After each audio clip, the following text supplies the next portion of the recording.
Nous avons donc vu comment créer nos premiers comptes, puisque c'est demandé dès le premier lancement de l'application.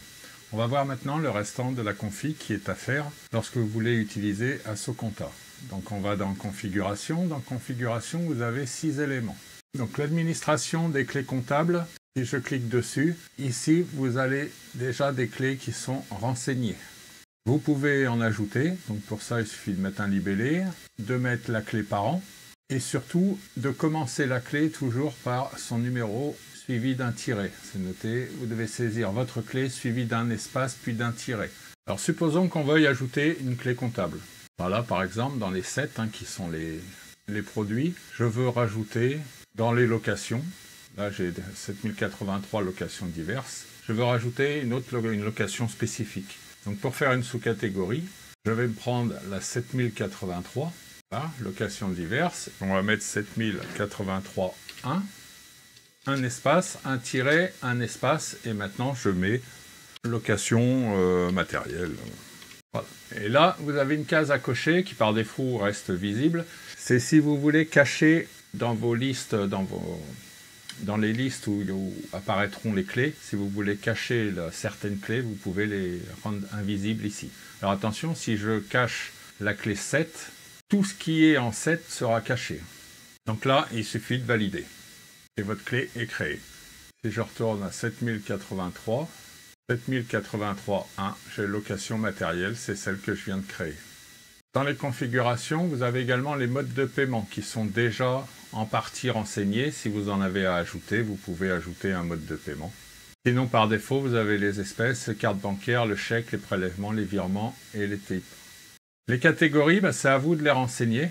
Donc là, ça va être vos catégories d'imputation. On va ajouter une catégorie.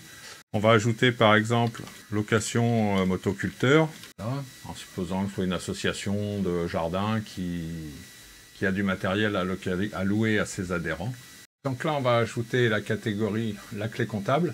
Alors c'était 7083.1, voilà, celle-ci, et vous validez.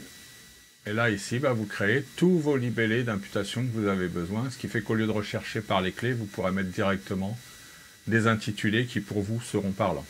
Le fait de lui mettre une clé comptable n'est pas obligatoire. Par contre, si vous ne mettez pas de clé comptable, quand vous allez voir votre livre de compte, vous pouvez faire un livre simple qui va s'éditer par les transactions avec leur imputation. Vous pouvez faire aussi un livre avec clé comptable où là vous aurez les transactions et la clé comptable associée à la transaction.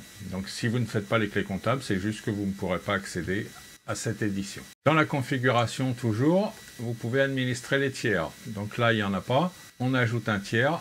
Vous créez un identifiant pour vous, qui peut...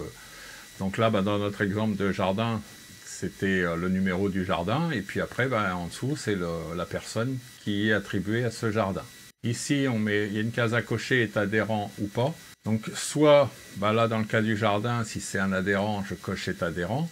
Si je veux mettre un tiers qui est, par exemple pour la téléphonie, je vais mettre SFR, dans ce cas-là, enfin SFR, Orange ou Bouygues.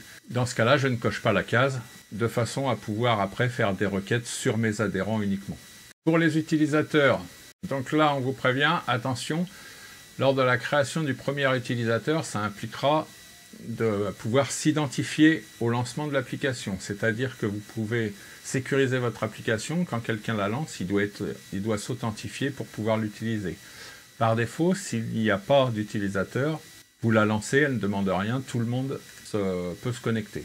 Donc ici, vous mettez un identifiant, soit un nom, un prénom, peu importe, le mot de passe, éventuellement une information, et là vous pouvez lui attribuer des droits, soit comptable, trésorier, ou soit des droits uniquement visiteurs, c'est-à-dire que le président par exemple, s'il veut être sûr de ne pas faire de bêtises, il peut avoir des droits visiteurs, ça lui permet d'aller consulter les comptes, mais il ne peut rien modifier, donc pas de risque d'erreur. Et ici, on l'a déjà vu dans la première vidéo, donc ce sont quelques paramétrages.